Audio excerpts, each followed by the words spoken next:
Hi friends, welcome back to நம்ம channel. So Hyundai Exter பார்த்தீங்கன்னா ஒரு வெறித்தனமான ஒரு புக்கிங்கில் போயிட்டுருக்கு அப்படின்னு சொல்லலாம்.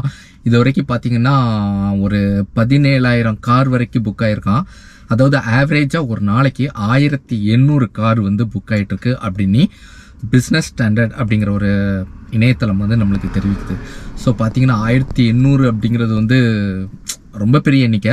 ஸோ அதனால் பார்த்தீங்கன்னா அதனோட வெயிட்டிங் பீரியடும் எக்ஸ்டெண்ட் ஆகிட்டே போகுது. அதாவது ஒவ்வொரு வேரியண்ட்டுக்கு தகுந்த மாதிரி இப்போ சிஎன்ஜிலாம் பார்த்தீங்கன்னா ஒரு 3-4 வாரத்தில் கிடைக்கும்.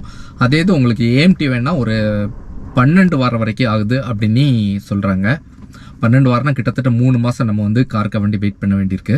ஸோ ரீசெண்டாக நான் வந்து Hyundai ஷோரூம் போயிருந்தேன். அப்போது வந்து உள்ளே ஏறி உட்காரலாம் அப்படி டோரை திறந்து உள்ளே உட்கார்றப்ப பார்த்தீங்கன்னா அந்த டோரோட வெயிட்டே பார்த்தீங்கன்னா தனியாக தெரியுது. ஸோ நம்ம யூஸ் பண்ணுற கார் வந்து Hyundai SX ப்ளஸ் ஏஎம்டி. இதனோட பாடிக்கும் அந்த எக்ஸ்டரோட பாடிக்கும் பார்த்தீங்கன்னா திக்னஸ் வந்து பயங்கர டிஃப்ரெண்ட்டாக இருக்குது.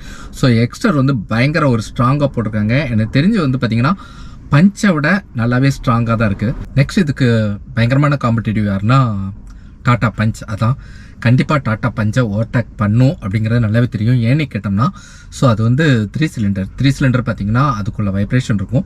4 சிலிண்டர் வந்து கண்டிப்பாக அது Hyundaiன்னு கேட்க வேண்டாம். இன்ஜின் வந்து அவ்வளோ ஸ்மூத்தாக இருக்கும். ஸோ டிரைவிங் வந்து அவ்வளோ கம்ஃபர்டபுளாக ஒரு ஸ்மூத்தாக ஒரு பீஸ்ஃபுல்லான டிரைவிங் வந்து இதில் கிடைக்கும். நெக்ஸ்ட் எனக்கு இதில் கொஞ்சம் ஒத்துப்போகாத விஷயம் என்னென்னு பார்த்தீங்கன்னா ஸ்பேஸ் தான். ஸோ உள்ள பேக்கில் வந்து இப்போது 3 சீட்டர்னால் 3 பேர் வந்து கண்டிப்பாக இருக்கிறது வந்து அவ்வளோ ஈஸியான காரியம் அல்ல.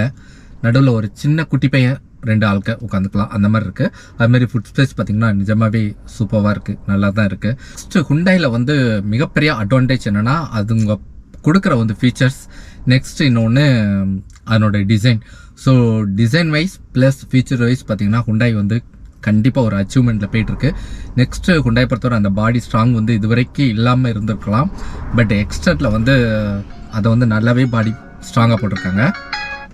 நெக்ஸ்ட் ஒரு நாளைக்கு 1800 கார் வந்து புக் ஆகுதுல்ல. ஸோ அதில் பார்த்தீங்கன்னா 22% வந்து சிஎன்ஜி. ஸோ சிஎன்ஜி வந்து நம்ம தமிழ்நாட்டில் கூட அவ்வளோ யாரும் வாங்க மாட்டாங்க. பட் நார்த் இந்தியாவில் நிஜமாகவே நல்லா போயிட்டுருக்கு. அவங்க ப்ரிப்பேர் பண்ணுறது வந்து சிஎன்ஜி தான். ஸோ சிஎன்ஜி வந்து ஒரு 22% வந்து டெய்லி புக் ஆகிட்டுருக்கு.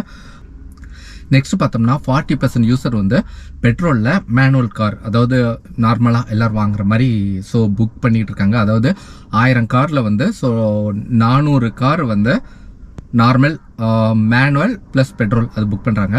ஒரு 220 கார் வந்து 1220 வந்து சிஎன்ஜி புக் பண்ணுறாங்க. நெக்ஸ்ட் பார்த்தீங்கன்னா 3 காரில் ஒரு கார் வந்து ஆட்டோமேட்டிக் வந்து புக் பண்ணிகிட்டு இருக்காங்க.